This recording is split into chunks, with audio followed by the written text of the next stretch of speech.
যে আমাদের জীবনে আমাদের লাইফে অনেক সময় আমাদের খেদমত চলে যায়। এই খেদমত চলে যাওয়ার পর মূলত আপনি কি করবেন? আপনার সামনে ২ টি পথ খোলা আছে। হতাশাগ্রস্ত হয়ে নিজেকে শিক্ষকতা থেকে গুটিয়ে নেওয়া, অতীতের সবকিছু ভুলে গিয়ে পুনরায় দাঁড়ানোর চেষ্টা করা। শিক্ষক ও কেরিয়ার বই, এটা আপনার কেরিয়ারের একমাত্র সমাধান। আসসালামু আলাইকুম ওয়া রাহমাতুল্লাহি ওয়া বারাকাতুহু। সম্মানিত শিক্ষকবৃন্দ, আজকে আমরা শিক্ষক ও কেরিয়ার এই বই থেকে আরেকটি টপিকের উপর আলোচনা করব, যেটা হলো খেদমত চলে যাওয়ার পর করণীয়, খেদমত চলে যাওয়া, কারণ ও করণীয়।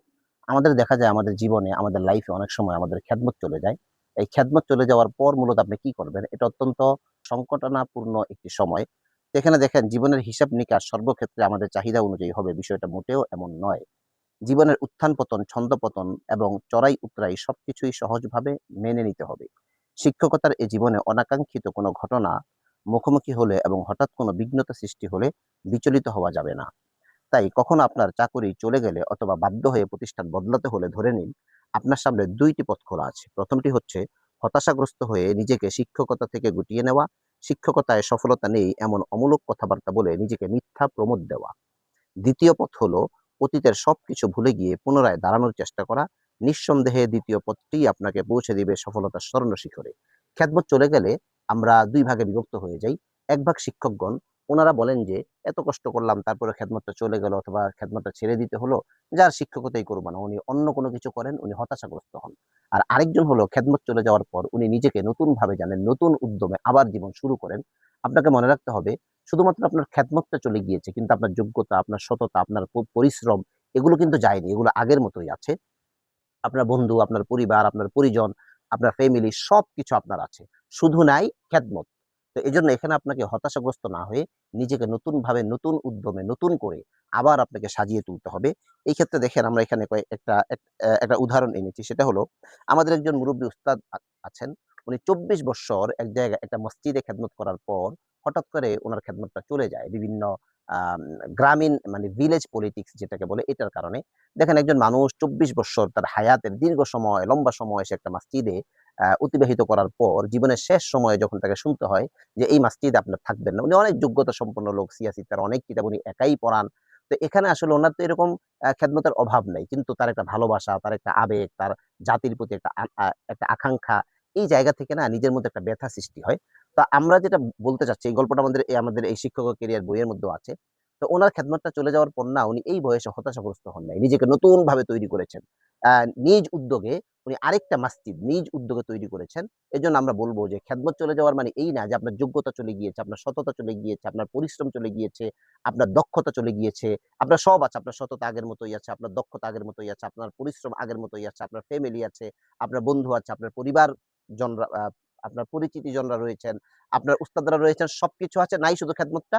তো নিজেকে নতুনভাবে নতুন করে আবার আরো বেশি শক্তি নিয়ে ময়দানে ঝাঁপিয়ে পড়তে হবে। আচ্ছা, যেসব কারণে সাধারণত খেদমত ছুটে যায়। আমাদের একটা কাজ হলো, আমাদের খেদমত ছুটে যাওয়ার পর আমরা বিভিন্ন মানুষকে দোষ দেই। আমরা অনেক সময় হয়তো প্রতিষ্ঠানকে দোষারোপ করি, অনেক সময় হয়তো প্রতিষ্ঠানের কোনো শিক্ষককে দোষারোপ করি, কোনো ছাত্রকে দোষারোপ করি। ১ম স্টেপ এটা করব না। খেদমত চলে যাওয়ার সকল কারণ আমি নিজেকে মনে করব।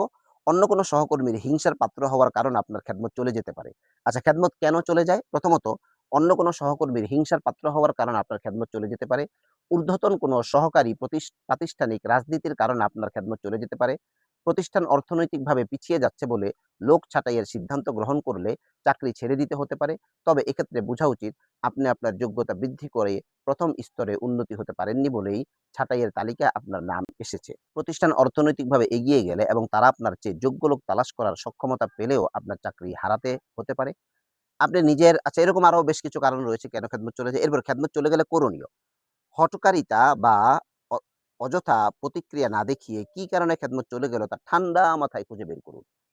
আপনার ভুলের কারণেই চলে যাক, যোগ্যতার স্বল্পতার কারণে যাক অথবা অন্য যেকোনো কারণেই হোক না কেন, নিজ সমস্যা নিজে সমাধানের চেষ্টা করুন। খেদমত চলে যাওয়ার কারণে প্রকাশ্যে অপ্রকাশ্যে কোনোভাবেই অন্য কাউকে দোষারোপ করা যাবে না। অন্য কারো কারণে যদি খেদমত চলে যায়, অন্যের পিছনে না পড়ে নিজের ব্যর্থতার বিষয়গুলো খুঁজে বের করুন। সর্বোপরি খেদমত চলে যাওয়ার জন্য নিজেকেই দোষারোপ করুন। খেদমত চলে গেলে অযথা হতাশায় না ভুগে নতুন খেদমত তালাশ করুন। আপনার পরিচিত যে যেখানে রয়েছে সকলকে নক করুন। মোবাইলের কনট্যাক্ট লিস্টের ১ম থেকে চোখ চোখ বুলান। এমন কাউকে পেয়ে যাবেন যে আপনাকে সহযোগিতা করতে পারবেন। খেদমত থাকাকালীন ইমার্জেন্সি ব্যালেন্স ও সঞ্চয়কে সমৃদ্ধ করুন। এই যে ইমার্জেন্সি ব্যালেন্স, এটা গুরুত্বপূর্ণ একটা বিষয়। আপনি যদি আমাদের এই বইটা মনোযোগ দিয়ে পড়েন, ইমার্জেন্সি ব্যালেন্স কাকে বলে, কিভাবে ইমার্জেন্সি ব্যালেন্স গঠন করতে হয়, এটা কিন্তু আপনি পেয়ে যাবেন। হঠাৎ অর্থনৈতিক সংকটে পড়লে সেখান থেকে সাপোর্ট নেওয়া যায়। মধ্য বয়সে খেদমত চলে গেলে নতুন খেদমত পেতে কিছুটা বিড়ম্বনার শিকার হতে হয়। উক্ত বয়সের লোককে অনেকেই খেদমতে নিতে চায় না। নিয়োগকর্তা অনেক ক্ষেত্রে নিয়োগকৃত ব্যক্তির ব্যাপারে আতঙ্কিত থাকেন। তাই পূর্ববর্তী কোনো ভালো কাজ দিয়ে নিজেকে বিশ্বস্ত হিসেবে উপস্থাপন করুন। পূর্ব খেদমতকৃত কোনো প্রতিষ্ঠান বা কোনো ব্যক্তির গীবত করা থেকে বিরত থাকুন। তো আমরা আশা করব এই অধ্যায়টা সংক্ষিপ্ত আকারে একটু আমরা পড়ে আপনাদেরকে শোনালাম। আপনি এই অধ্যায়টা নিজে পড়লে আশা করি অনেক বেশি অভিজ্ঞতা আপনার হবে। আপনার শিক্ষকতার লাইফে আপনি অনেক বেশি এগিয়ে থাকবেন। শিক্ষক ও কেরিয়ার বই, এটা আপনার কেরিয়ারের একমাত্র সমাধান।